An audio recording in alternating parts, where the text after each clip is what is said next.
Então, vamos ler 1 Samuel, capítulo de número 14.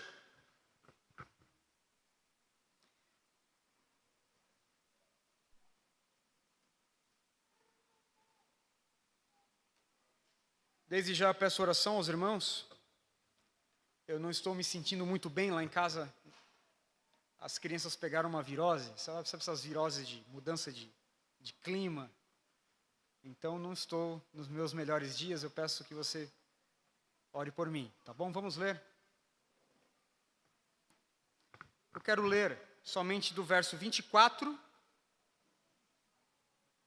até o verso de número 30. Do verso 24 ao 30. Nós vamos expor do verso 24 até o 46, mas eu vou expor do verso 24 até, mas eu vou ler agora somente do verso 24 ao 30. E diz assim a palavra do Senhor. Os homens de Israel estavam exaustos naquele dia, pois Saul lhes havia imposto um juramento dizendo: maldito seja todo o que comer antes do anoitecer, antes que eu tenha me vingado dos meus inimigos. Por isso ninguém tinha comido nada. O exército inteiro entrou num bosque onde havia mel no chão. Eles viram o mel escorrendo, contudo ninguém comeu, pois temiam o juramento. Jonatas, porém, não sabia do juramento que o seu pai havia imposto ao exército, de modo que estendeu a ponta da vara que tinha na mão e a molhou no favo de mel. Quando comeu, seus olhos brilharam. Então um dos soldados lhe disse: seu pai impôs ao exército um juramento severo, dizendo: maldito seja todo aquele que comer hoje. Por isso os homens estão exaustos. Jonatas disse: meu pai trouxe desgraça para nós. Veja como os meus olhos brilham, desde que provei um pouco deste mel. Como teria sido bem melhor se os homens tivessem comido hoje um pouco do que tomaram dos seus inimigos. A matança dos filisteus não teria sido ainda maior? Vamos ao Senhor em oração. Pai, nós louvamos o Teu nome nessa noite. Obrigado, Senhor, pela Tua presença. Obrigado, Senhor, pelo Teu Espírito que está entre nós, ministrando aos nossos corações. Nós queremos que o Senhor venha elucidar o Teu Filho Jesus nessa noite. Peço pela Tua força, ó Deus. Peço pela Tua unção, pela Tua autoridade, Senhor, e pelo Teu auxílio em minha vida, Senhor, como pastor e pregador dessa noite. Ajuda-me, Senhor, em minhas fraquezas, por favor. Louvado seja o Teu nome. Deus, nós oramos e eu rogo a Ti para que eu não venha passar alguma impressão errada acerca do Teu Evangelho, acerca da Tua verdade, mas que eu venha tão somente pregar a Tua verdade e o Teu Evangelho. Em Cristo Jesus nós oramos. Amém. O sermão dessa noite tem como título Graça disfarçada de mel. Graça disfarçada de mel. Israel e a Filístia estão em guerra. O confronto que Jonatas, filho de Saul, iniciou lá no capítulo 3, verso 3, atacando ali o destacamento filisteu, ainda persiste em seus desdobramentos. Como nós vimos no sermão passado, Israel teve uma grande vitória, apesar das ações hesitantes de Saul. E hoje, como nós veremos, Saul ainda persiste em deter as suas ações positivas, ao invés de promovê-las. Nós vamos ver hoje um dos momentos mais tolos e insensatos de Saul, a qual já era visível para nós antes, mas agora ele chegou talvez num dos momentos mais tolos do seu ministério, da sua vocação, do seu ofício como rei. Meus irmãos, a Bíblia diz que o estado do nosso coração revela-se não apenas pelos nossos atos, mas também por nossas palavras. Porque a boca fala o que está cheio o coração, diz o próprio Jesus em Mateus capítulo 12, verso 34. Quando nós lemos então as palavras do rei Saul registradas aqui, nessa história, nas Escrituras, essas palavras revelam com frequência um coração controlado pelo orgulho, controlado pela insensatez, pela dissimulação. Ele dizia coisas tolas para impressionar as pessoas com a sua falsa espiritualidade, quando na verdade ele estava caminhando longe do Senhor Deus. Saul, ele usa da religiosidade para mascarar os seus próprios fracassos em governar Israel. Ele acha que vai passar a impressão de sábio, mas na verdade nós vamos ver o quão tolo ele se apresenta. E aí eu concordo com o comentarista, o Richard Phillips, quando ele comenta dizendo o seguinte: quando se trata de insensatez grosseira e autodestrutiva, poucos conseguem superar Saul. As suas ações insensatas e a perda do respeito nacional estão registradas aqui no capítulo 14. Um capítulo que nos lembra da necessidade de sermos guiados pelo ensino da palavra de Deus, seguido de um humilde espírito de oração. E aí eu quero tirar pelo menos duas grandes verdades desse texto, meus irmãos. Duas grandes verdades. Praticamente o texto, ele se divide em dois grandes blocos.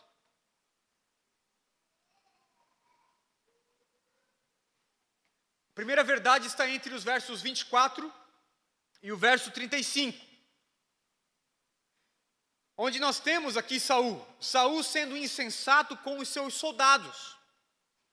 A tolice, a insensatez de Saul com os seus soldados.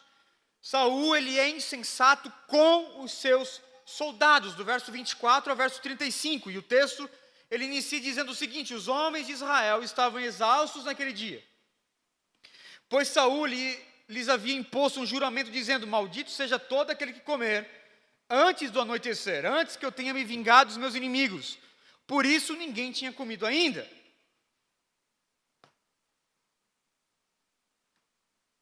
Os israelitas haviam atacado os filisteus, a fim de expulsarem os filisteus da terra que o Senhor Deus lhes havia dado. Lá no início do capítulo, nós fomos informados que Jonatas e o seu escudeiro, pela força do Senhor, eles mataram ali um destacamento filisteu de 20 soldados. Capítulo 14, verso 14. Mas o mais surpreendente é que o Senhor trouxe uma confusão generalizada no exército filisteu. É interessante, meus irmãos. O exército filisteu ficou confuso, eles ficaram atordoados ali no meio do campo de batalha. Algo bem parecido com o 7-1, né? Acho que todos nós lembramos daquele fatídico dia do 7-1, onde nós vimos na tela da nossa TV a seleção brasileira ficar atordoada, confusa, sem saber o que estava acontecendo ali. Mais ou menos o que aconteceu com o exército filisteu. Ao ponto deles começarem a se apunhalar com as suas próprias espadas. Muitos foram mortos, outros tantos então correram, se esconderam, e por fim então Israel teve vitória naquele dia, verso 23. Israel teve vitória. E aí eu pergunto para você, o que naturalmente acontece depois de uma grande luta? Você come e você descansa.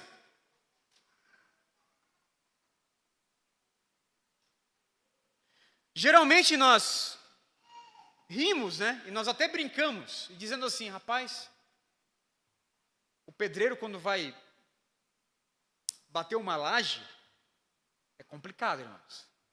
Tem alguns vídeos no YouTube que é até interessante. Ele deixa o prato de lado e ele se serve no bandejão. Ele se serve na bandeja. Por quê?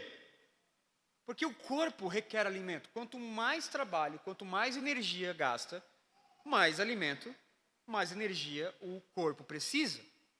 Eis aqui então o estado dos soldados israelitas, Todos estavam exaustos e com fome. Nada mais justo do que um prato, de pedreiro. Nada mais justo do que isso. Errado? Pelo menos errado sob a ótica do insensato Saul. Saul, ele não se compadece dos seus soldados. E ele faz um voto tolo, um juramento insensato que, levando em conta o que nós sabemos acerca de Saul, este voto aqui é um retrato fiel de quem é Saul. Maldito todo aquele que comer antes do anoitecer, até que eu tenha me vingado dos meus inimigos. Então veja, Israel venceu, havia ainda uns soldados filisteus meio que perdidos assim. Saul deveria queria caçar esses soldados e matar cada um deles, mas a batalha já estava ganha. A batalha estava ganha, Israel venceu a batalha, mas eles não podem nem mesmo celebrar. Por quê? Porque tolamente Saul fez um voto rogando uma maldição sobre todo aquele que comer entre os seus soldados. Saul aqui forçou um jejum ao exército no pior momento possível. Ele não impôs um jejum porque ele era piedoso ou desejava agradar a Deus. Antes, parece que é uma ordem, que mais mostra que uma superstição de Saul. Talvez acreditando que o jejum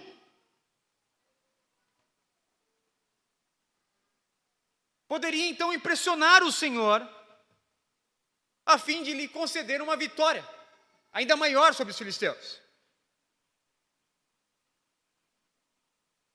E o que é interessante é que Jonatas e o seu escudeiro, eles já estavam comemorando vitória, com um pote de mel na mão.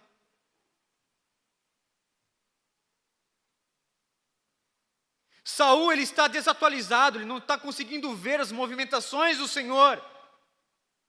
E por isso ele está aplicando um jejum imposto à força aos soldados no momento onde, mais do que nunca, eles precisam se alimentar. O que isso mostra? Isso mostra a insensatez de Saul. Saul é insensato com os seus próprios soldados.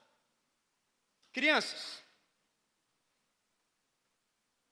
o rei Saul, ele foi insensato com os seus soldados. E aí eu quero perguntar para vocês, vocês sabem o que é uma pessoa insensata?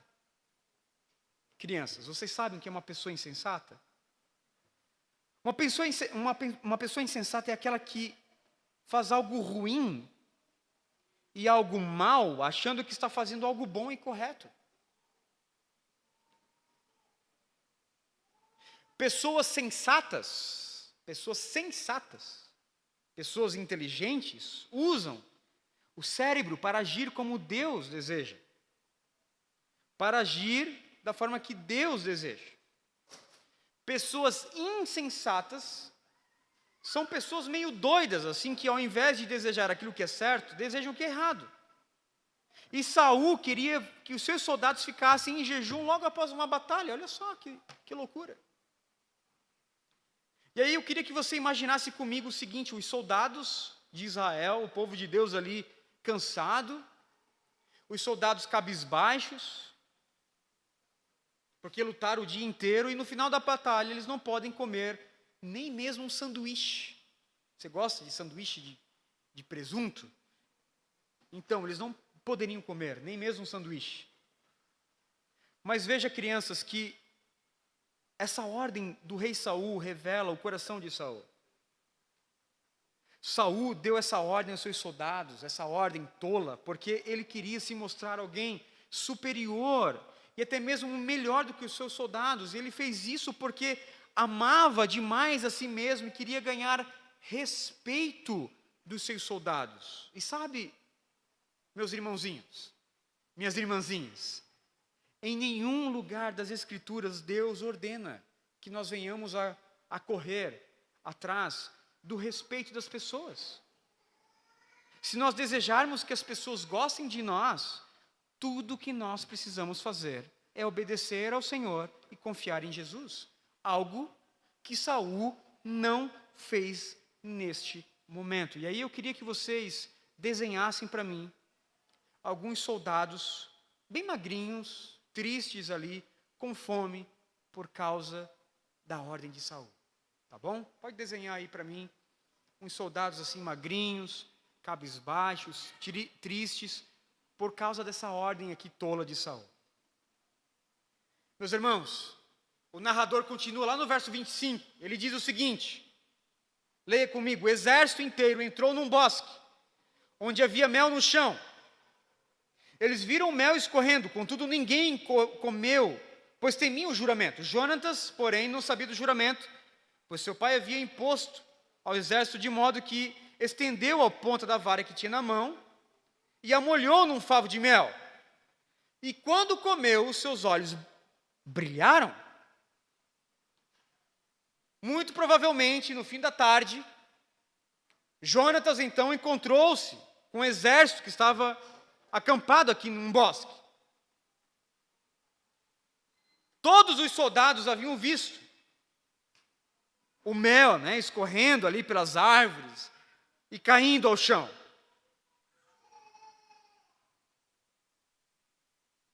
Então perceba que nós não estamos falando, irmãos, de um mel para suprir boa parte dos soldados. Não, era muito mel. Se algum dos soldados ali lembrou-se de levar talvez um pãozinho, uma bisnaguinha, poderia até mesmo molhar ali e imaginar que era um alfajor, alguma coisa assim, nesse sentido. Mas eles não podiam,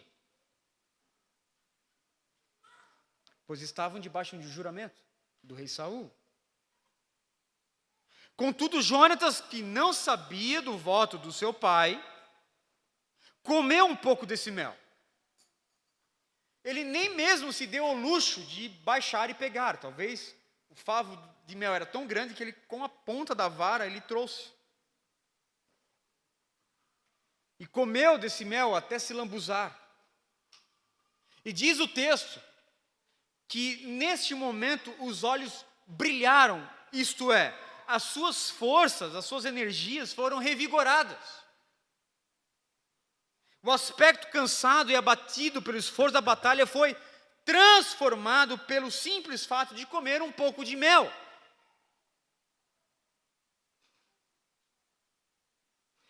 Contudo, meus irmãos, no mesmo instante, Jonatas é interrompido, então, por um dos soldados.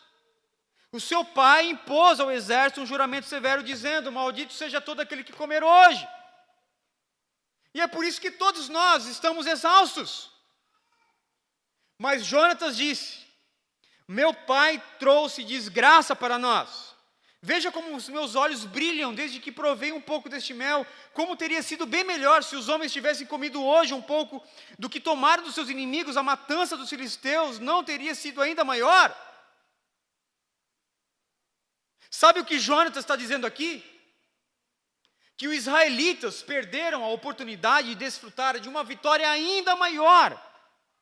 Se não fosse a insensatez, a tolice de Saul, os inimigos poderiam ainda ter uma baixa entre os filisteus ainda maior. Mas preste atenção na expressão do verso 20. O meu pai trouxe desgraça para nós. O meu pai trouxe desgraça para nós. E eu gosto, meus irmãos, da versão Almeida Revista e Atualizada, que diz: o meu pai turbou a terra. O meu pai turbou a terra. É uma expressão um pouco mais forte. Jonatas aqui ele se utiliza de uma terminologia que foi anteriormente usada para descrever o pecado de Acã. Quando ele conturbou Israel com seus roubos dos objetos consagrados, das ruínas lá de Jericó. Nós podemos ver e ler sobre isso lá em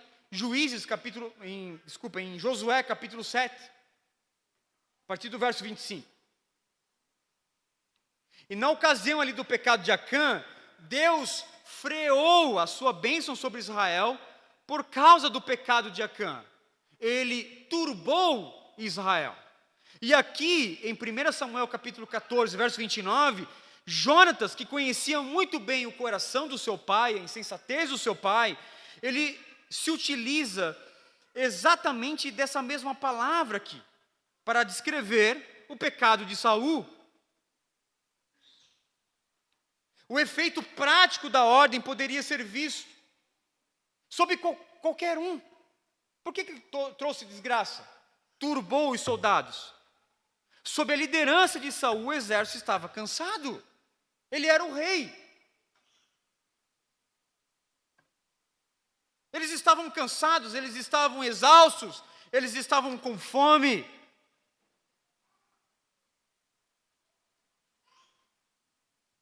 E aí eu concordo com Matthew Henry, o comentarista puritano, quando ele comenta aqui, ridicularizando Saul, e ele chama Saul de imprudente.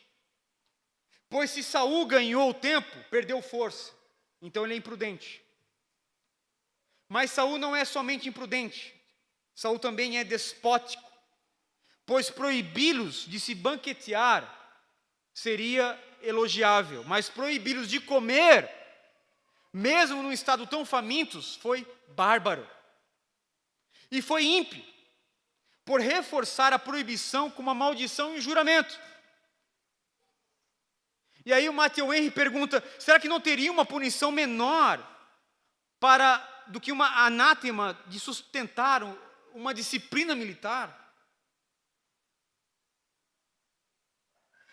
E perceba comigo que esse juramento tolo de Saul não somente depreciou Israel de ter uma vitória ainda maior sobre os filisteus, como também contribuiu para que os soldados pecassem.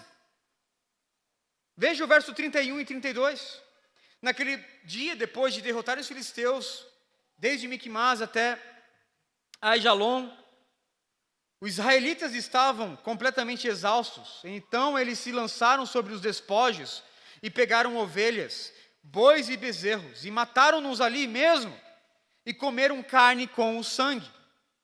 Nós sabemos, irmãos, comer carne com sangue no Antigo Testamento era proibido pela lei do Senhor. Para comer a carne dentro dessas leis dietéticas aqui do Senhor, os israelitas deveriam pendurar o animal e drenar todo o sangue, deixar todo o sangue escorrer. Levítico capítulo 17 vai falar sobre isso. E a ideia era que o sangue, além de ser símbolo da vida, onde Yahvé é o doador da vida, comer carne com sangue também era identificado com envolvimentos com algum tipo de feitiçaria, com algum tipo ali de adivinhação dos outros povos, dos povos pagãos. Então não se tratava de uma restrição alimentar, tão somente, mas de um decreto relacionado a uma proibição de uma prática encontrada entre os povos pagãos.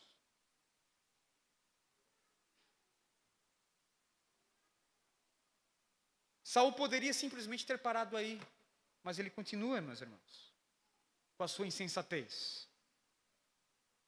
E ele continuou então com as suas inconveniências religiosas. Muitos e muitos anos mais tarde, o apóstolo Pedro vai dizer que o amor cobre uma multidão de pecados. 1 Pedro capítulo 4, verso 8. Saul poderia talvez se utilizar disso naquele momento. Mas não é o que ele faz. Ele dá lugar à inconveniência religiosa novamente, quando ele vê os soldados comendo carne com sangue, do verso 33 ao 35. E alguém disse a Saul, veja, os soldados estão pecando contra o Senhor, comendo carne com sangue. E ele disse, vocês foram infiéis, rolem uma grande pedra até aqui, saiam entre os soldados e digam-lhes, cada um traga a mim o seu boi, a sua ovelha, abatam-nos e comam a carne aqui, não peque contra o Senhor comendo carne com sangue. Assim cada um levou o seu boi, naquela noite ali os abateu. Então Saul edificou um altar para o Senhor E foi a primeira vez que ele fez isso. Então perceba que Saul, ele quer causar aqui uma boa impressão. Ele fica envaidecido pelos seus votos e pelas suas práticas religiosas. Contudo, à medida que ele se lança nessas inconveniências, nessas práticas religiosas, Saul ele vai se afastando do Senhor.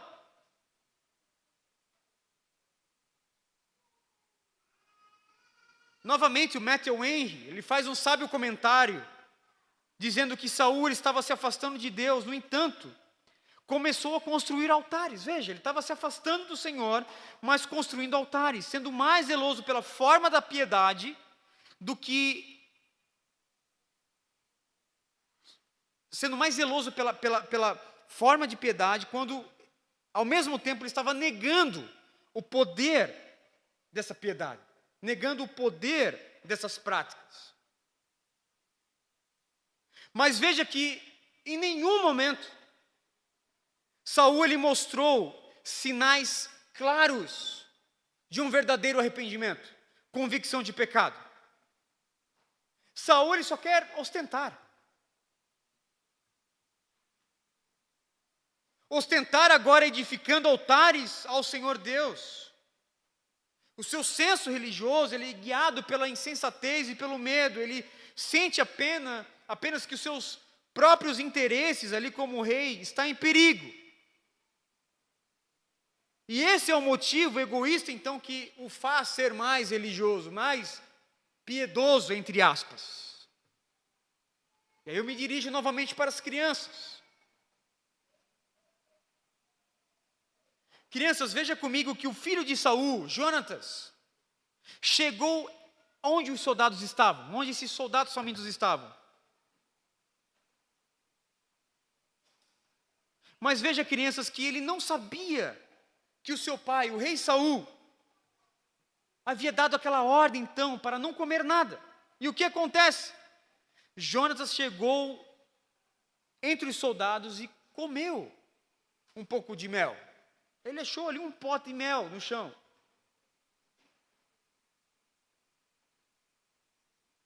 E o que acontece? Saul vai ficar bravo com ele, com o seu próprio filho. Mas veja que ele não sabia da ordem do seu pai. Jonatas, que estava fraco como os outros soldados, quando comeu mel, ficou forte. Teve energias ali. Suas energias foram carregadas novamente. E aí eu queria que você desenhasse para mim Jonatas comendo ali um pó de mel. Um pó de mel bem gostoso, assim. Desenhe Jonatas, o filho de Saul, chegando entre aqueles soldados magrinhos ali, com um pó de mel nos seus braços. Então veja que a primeira verdade é Saul sendo insensato e tolo com seus próprios soldados. E agora, a segunda verdade, entre o verso 36 e 46, Saul sendo insensato e tolo com seu próprio filho. Se no primeiro bloco ele foi insensato com os soldados, no segundo bloco, na segunda divisão, Saul ele é insensato e tolo com Jonatas.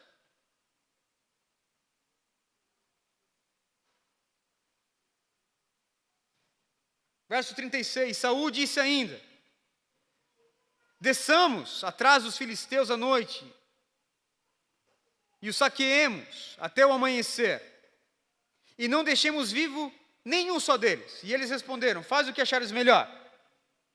O sacerdote, porém, disse: consultemos aqui a Deus. Então Saul perguntou ao Senhor: devo perseguir os filisteus? Tu os entregarás nas mãos de Israel? Mas naquele dia Deus não lhe respondeu.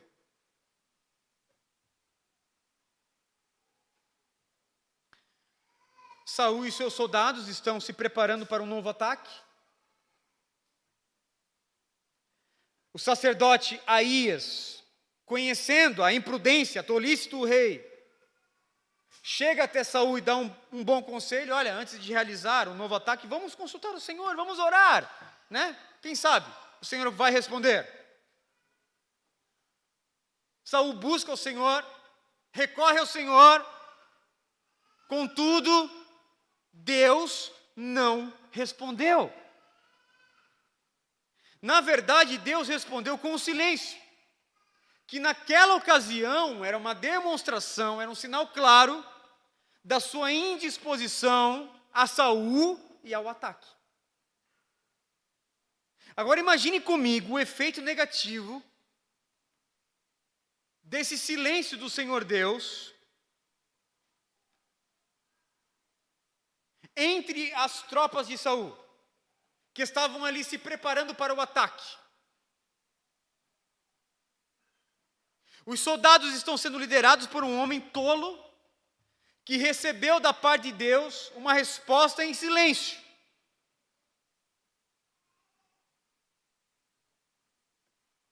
E nós conhecemos Saul. E os soldados conhecem Saul. E todos nós sabemos que ele não vai ficar exposto assim diante dos seus soldados. O que ele faz? Ele tenta achar aqui uma razão para o seu próprio fracasso. Que fracasso? De Deus não respondê-lo. De Deus simplesmente ficar em silêncio no momento que ele orou e buscou a orientação do Senhor. Ele precisa então, como um piedoso, entre aspas, alguém que deseja ostentar aqui piedade e espiritualidade, ele deseja então ver o que está acontecendo, porque Deus não está respondendo a ele. E ele arma então uma situação ridícula diante das tropas, irmãos, para ver quem é o culpado pelo Senhor não ter lhe respondido. E aqui, novamente, Saul faz mais um voto tolo. A partir do verso 38. Disse então Saul: venham cá, todos vocês que são líderes do exército, e descubramos que pecado foi cometido hoje. Juro pelo nome do Senhor, o libertador de Israel, mesmo que seja o meu filho Jonatas, ele vai morrer. Mas ninguém disse uma só palavra. Então disse Saul a todos os israelitas: fiquem vocês de um lado, eu e meu filho Jonatas ficaremos do outro. E eles responderam: faz o que achares melhor. E Saul orou ao Senhor, ao Deus de Israel: dá-me uma resposta certa. E a sorte caiu em Jonatas e Saul. E os soldados então ficaram livres. Saul disse: tirem sortes entre mim e meu filho Jonatas. E Jonatas foi indicado.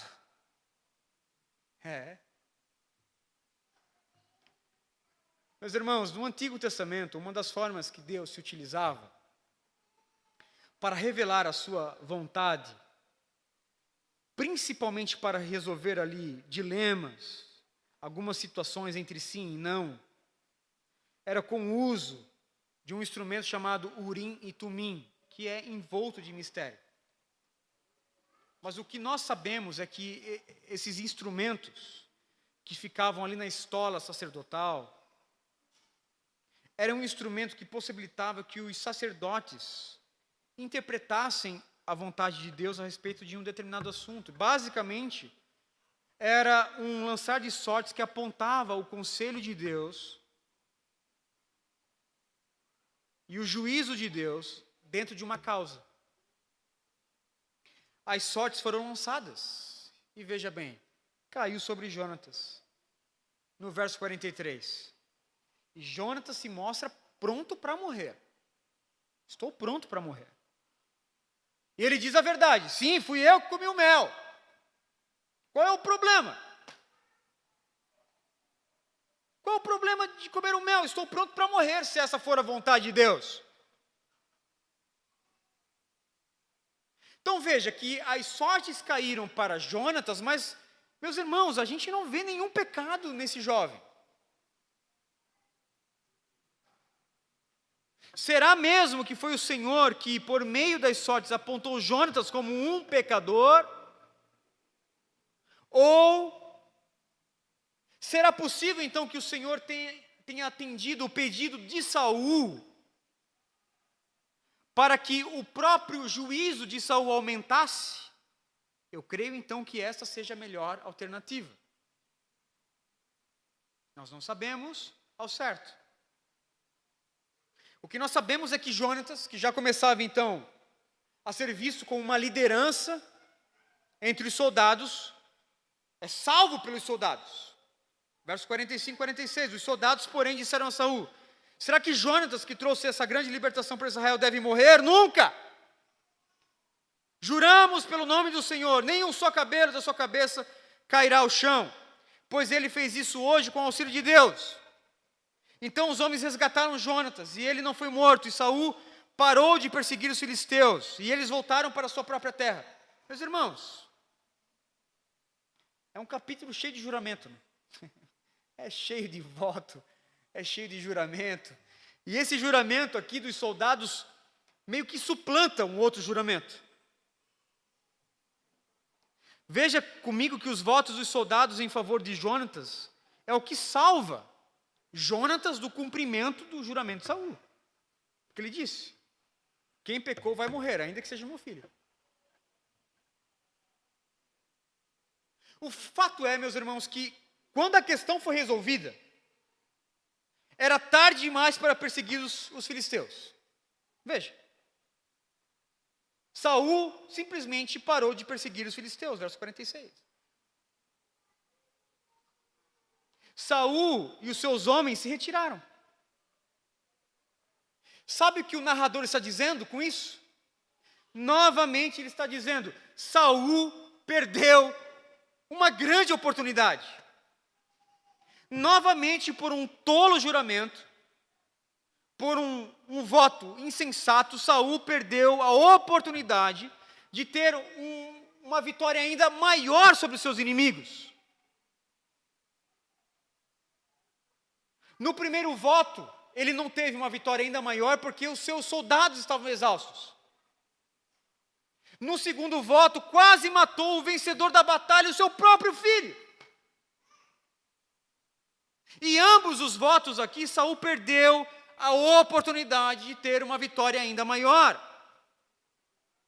E tudo isso nos mostra então que Saul, ele começa a ter a sua liderança deteriorada, meus irmãos. Ele não consegue a vitória que ele almeja, e os seus soldados não estão mais lhe obedecendo. Por quê? Porque ele foi um tolo. Ele foi um insensato, ele foi um tolo religioso, colocando aqui um jugo pesado demais sobre os seus soldados.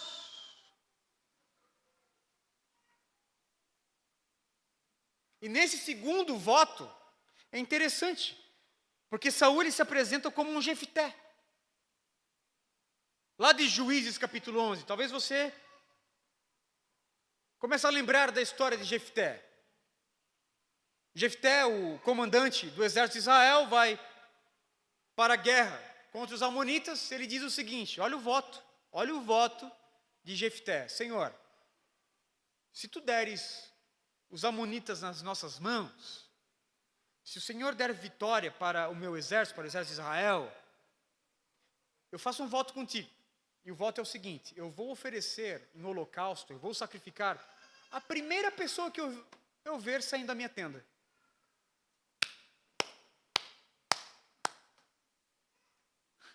Pensa num voto sábio, meus irmãos. Que voto significante é esse? O que acontece? Deus dá vitória para Israel, e Jefté volta, e de longe ele vê a sua filha, a adolescente, saindo da porta da sua tenda. Jefté, ele é revisitado em Saul. A gente viu há 2 domingos atrás que Adão é revisitado em Saul. E Jefté é revisitado aqui em Saul. Que ele faz um voto. Ele está pronto para matar o seu próprio filho. Ele é um tolo. Ele é um tolo. Deixou os seus soldados exaustos e fez um voto colocando a vida do seu próprio filho em risco. Eu quero ir para as aplicações agora. Todas elas. A primeira aplicação: fuja de uma liderança abusiva. Fuja de uma liderança abusiva. Meus irmãos, quando a gente lê esse capítulo 14, não é o que por vezes acontece no meio da igreja?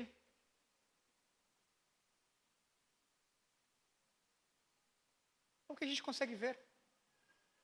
Em nome da piedade, pastores e líderes acabam levando o seu rebanho à exaustão e à amargura. Era dever de Saul fazer o melhor que ele podia aqui para os seus soldados. Ao invés disso, o rei lhe impôs um jejum que quase matou a tropa. Na verdade, ele quase matou o próprio filho por um juramento. Então veja, enquanto Saul ele se preocupava com a religião externa, Saul perdeu de vencer os filisteus e acabou perdendo o seu filho e os seus próprios soldados. Meus irmãos, quantas pessoas nós conhecemos que sofreram debaixo de uma mão pesada de um ministério?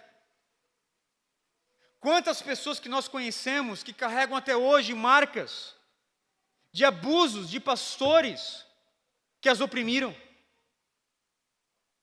Quantas se encontram hoje amarguradas e tantas outras nunca mais vão pisar os seus pés numa igreja local por receber inúmeros abusos? Essas pessoas foram abusadas, tiveram as suas emoções exploradas. Suas emoções exploradas. Líderes abusivos tomaram suas emoções e as reprimiram. As alegrias, os sorrisos, a disposição por vezes de servir a igreja local, foram trocados ali por medo, por angústias e sentimento de invasão. Eu tenho conversado com dezenas de pessoas que chegam na Vila da Graça, oriundas de um ministério abusivo. São pessoas que também tiveram a sua espiritualidade explorada, tiveram suas emoções exploradas, tiveram a sua espiritualidade explorada. Os líderes abusivos, pastores abusivos, se colocaram como uma autoridade sobre elas de modo que elas eram proibidas de ter qualquer senso crítico. Não pode criticar o ungido do Senhor, não pode. O líder abusivo, ele se coloca acima dos demais, ele se parece intocável. Ele está acima de qualquer senso crítico. O rebanho não é direcionado à palavra e às suas implicações. O rebanho é direcionado àquilo que o líder abusivo diz. O que ele diz é o que o Senhor diz. A palavra dele e a palavra do Senhor são as mesmas. Foram pessoas também que tiveram seus recursos explorados, suas emoções exploradas, a sua espiritualidade explorada e os seus recursos explorados. Irmãos, líderes abusivos, geralmente, eles têm um grande ministério. Não que todos os grandes ministérios são grandes ministérios porque o líder ele é abusivo, mas geralmente, líderes abusivos têm um grande ministério. Por quê? Porque ele tem os seus escravos. E para isso acontecer, para que o seu ministério seja grande, a ovelha precisa ser tosquiada até os ossos. Até os ossos. Campanhas e mais campanhas são feitas. Propósitos, votos, jejuns são estabelecidos na igreja a fim de induzir as pessoas a doar mais do que elas podem, mais do que são ordenadas aqui nas Escrituras. O recurso do tempo também é explorado debaixo dos líderes abusivos. Pessoas que vêm de igrejas abusivas, eu converso com muitas, irmãos, a pessoa parece que não tinha vida, não tinha tempo. Não tem tempo para lazer, não tem tempo para descanso, não tem tempo para família. Não, era igreja. Todos os dias, alguma coisa na programação da igreja tem que estar ali. Todo o tempo gasto com as programações da igreja, porque tudo isso foi imposto pelo pastor abusivo. Além disso, pastores abusivos Eles impõem o que eu estou chamando de cultura da honra. Talvez você já ouviu. Cultura da honra. A cultura da honra, meus irmãos, dentro dessas igrejas, principalmente neopentecostais, a igreja é doutrinada a honrar os líderes, a honrar, financeiramente falando. As reuniões, os cultos, eles giram em torno de paparicos do pastor, para paparicar o pastor. Os membros são influenciados a comprar presentes caros aos pastores, viagens, vouchers em restaurantes caros, carros. Por vezes a esposa do pastor, as pastoras, né, a cultura da honra, levam ali a pastora para um salão de beleza. Tudo isso está dentro dessa cultura da honra. Tudo isso faz parte de líderes abusivos, de uma cultura, de uma igreja abusiva.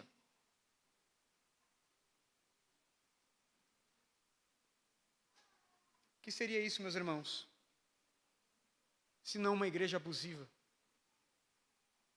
São falsos pastores. São falsos líderes, são como Saul.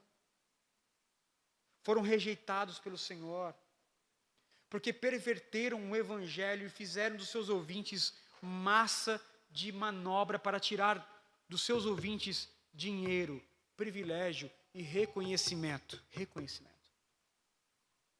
Eles são um retrato de Saul que oprimiu os seus soldados e logo se promoveu como um homem altamente religioso. É isso que líderes abusivos fazem.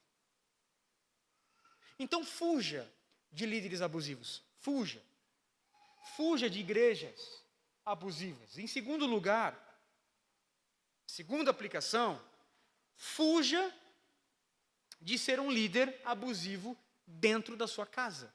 Ai, agora é com você mesmo. Fuja de líderes abusivos e fuja de ser um líder abusivo dentro da sua casa. Esse problema do abuso da liderança não é monopólio de pastores neopentecostais, não é monopólio de liderança religiosa. Você pode ser um líder abusivo dentro da sua casa. Como? Por exemplo, sendo um esposo intransigente. Sendo um esposo intransigente. Homens intransigentes dentro da sua casa são durões demais com suas esposas, com seus filhos. Acham que liderar a casa é bater a mão na mesa e dizer: olha, quem manda aqui sou eu que mando aqui. Se ele chegou a esse nível, irmãos, se ele chegou ao nível de bater a mão na mesa e dizer: quem manda aqui sou eu, não, peraí, alguma coisa você perdeu aí nessa sua liderança. O líder abusivo dentro da casa, ele se torna abusivo quando ele começa a isolar, por exemplo, a sua esposa. E começa então a tirar dela o papel que Deus colocou nela, junto ao seu esposo. Alguns pensam que para ser marido federal tem que ser um xerife dentro de casa. Um xerife dentro da sua casa. Onde a esposa não tem, né, não tem opinião, porque ele é o marido federal. Né?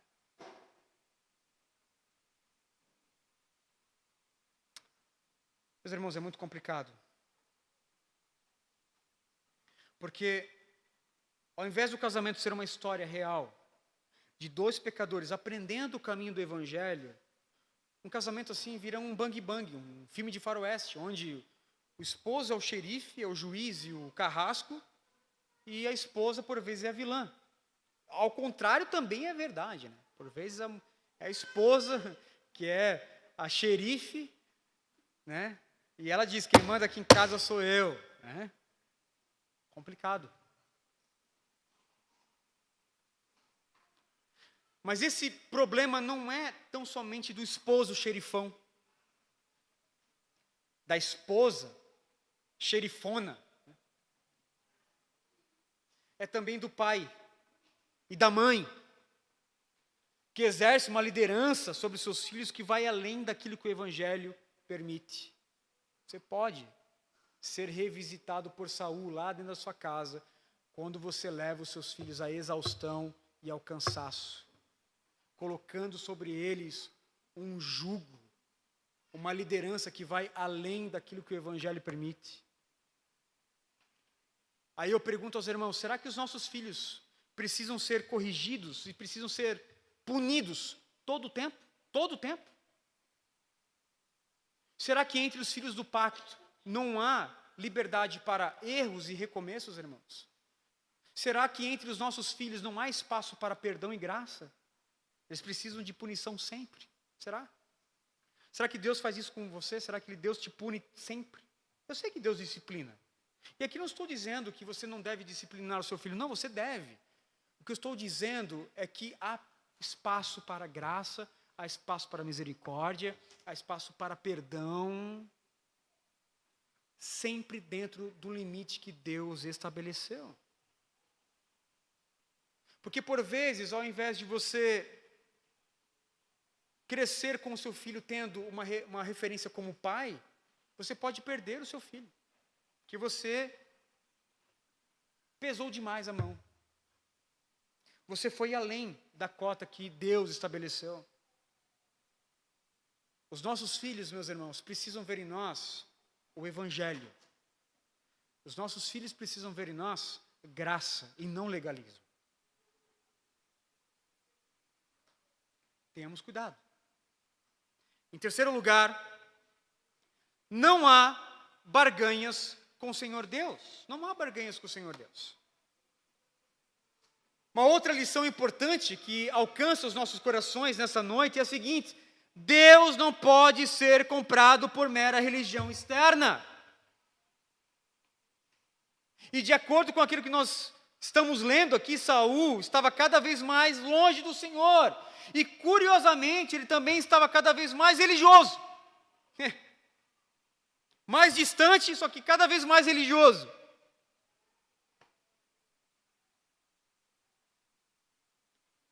Nesse texto, ele faz um jejum.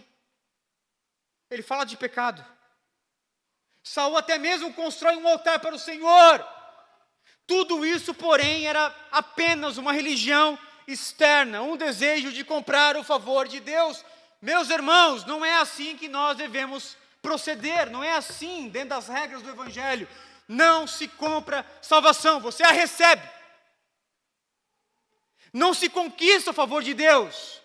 O favor de Deus nos é dado por graça. E essa é a grande diferença entre Saul e Davi. Davi, quando pecou, simplesmente orou dizendo: ó Deus, tende misericórdia de mim, pelo teu amor, por tão grande compaixão apaga as minhas transgressões. Salmo 51, verso 1. Eis a grande diferença aqui. E Saul, ao contrário do seu sucessor, para recuperar o favor divino, ele tenta então ser mais religioso, externamente. E bem da verdade é que nós não podemos comprar o favor de Deus, nós não podemos conquistar a Deus. O que nós podemos fazer, meus irmãos, e o que nós devemos fazer, é clamar ao Senhor Deus e pedir por perdão, salvação, baseando-se na graça e nas misericórdias do seu Filho Jesus. O apóstolo João vai nos dizer, lá em 1 João, capítulo 1, verso 9, se confessarmos os nossos pecados ao Senhor Deus, Ele é fiel e justo para perdoar os nossos pecados e nos purificar de toda a injustiça. Precisamos orar, precisamos confessar, precisamos buscar a graça de Deus. Faça isso. Ore ao Senhor Deus. Ore ao Senhor Deus baseando-se nos feitos e nos méritos de Cristo Jesus. É nos méritos de Cristo Jesus, não nos céus. É nos méritos dele. A última aplicação. Não congregue na igreja de Saul. Não congregue na igreja de Saul. A pergunta é, mas por que Saul parece tão perdido em matéria de religião? Porque ele não tem mais a palavra. Ele está perdido porque ele não tem mais a palavra. Ele tem uma igreja. Ele tem uma espécie de uma igreja aqui, o qual, né, é feita, curiosamente, por um sacerdote. E esse sacerdote é filho de Finéias, neto de Eli. É brincadeira? Capítulo 14, verso 3. Ele tem um sacerdote, ele tem altar, ele tem adoração, mas ele não tem a palavra, Deus não responde.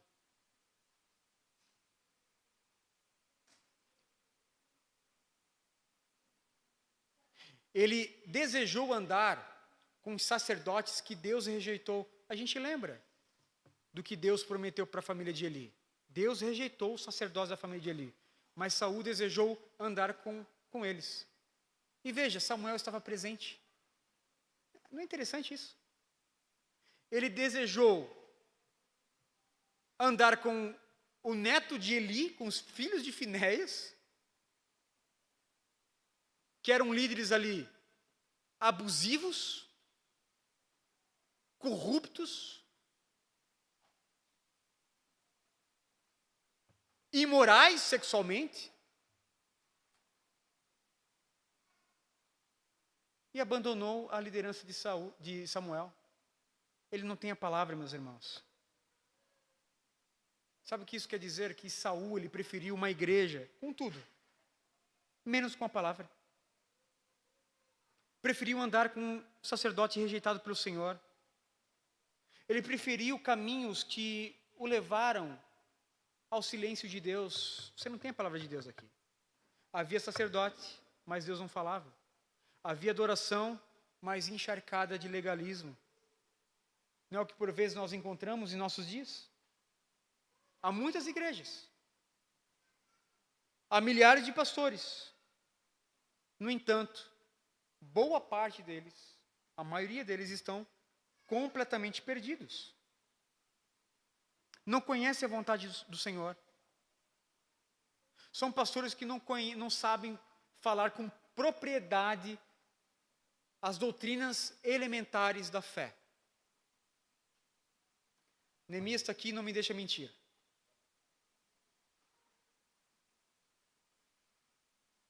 Minha primeira vez no Conselho de Pastores de Joinville. Os peixes grandes, todos esses peixes grandes que você conhece, todos eles estavam lá. Aí fui eu e o Neemias. Para nunca mais, né, Neemias? Nunca mais, né? E aí teve um pastor que quis fazer uma dinâmica. E esse pastor pegou uma Bíblia bem pequenininha assim e falou assim, ó: irmãos, eu tenho aqui uma Bíblia da Coreia do Norte. E essa Bíblia aqui é uma Bíblia norte-coreana. Na Coreia do Norte o cristianismo é perseguido e os norte-coreanos eles decoram a Bíblia. E eu conheci um norte-coreano que decorou o Evangelho de João inteiro. E aí eu quero fazer uma dinâmica aqui com vocês, pastores. Eu quero que você feche a sua Bíblia, deixe a sua Bíblia no banco, fique de pé e nós vamos agora recitar versículos de cor. Aí ele falou ainda assim: não pode o Salmo 23 e nem João 3,16. Aí que eles começaram a suar frio. Só tinha pastores. Só tinha pastores. Meus irmãos, os únicos que recitaram versículos bíblicos fui eu e Neemias. Os únicos. Ficamos cada um com um versículo somente para não humilhar. Deveria ter, a gente deveria, né? Para a glória do Senhor, falar outros, né? Mas o que eu estou dizendo é o seguinte: são pastores. São líderes. Essa aqui é a ferramenta do nosso trabalho. É a ferramenta do nosso trabalho. O que eles fazem durante a semana? Pergunta para eles as séries do Netflix. Conhece todas? Ficam em casa comendo pipoca e assistindo filme. Só tem essa explicação. Não tem outra.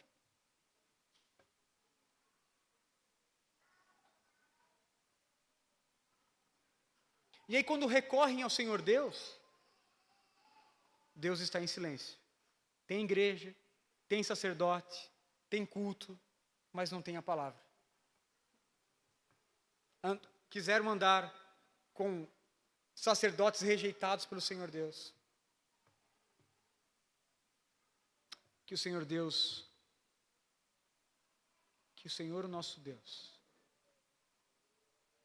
guarde o nosso coração. Que o Senhor, o nosso Deus, guarde o meu e o seu coração de ser revisitado por Saul.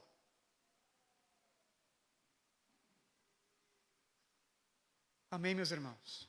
Sejamos homens sábios, mulheres sábias, homens sensatos, mulheres sensatas, em nome de Jesus. Amém. Em nome de Jesus, não é possível. Nós estamos vivendo um mundo tão conturbado, tão imprudente, tão tolo. Não é possível que a gente vai beber, não é possível que a gente vai andar de acordo com o espírito desse mundo. Não é possível. Irmãos, por favor, finque a sua estaca no Evangelho. Permaneça firme no Evangelho. Seja um homem sábio. Como? Leia as Escrituras. Leia as Escrituras. Daí o YouTube.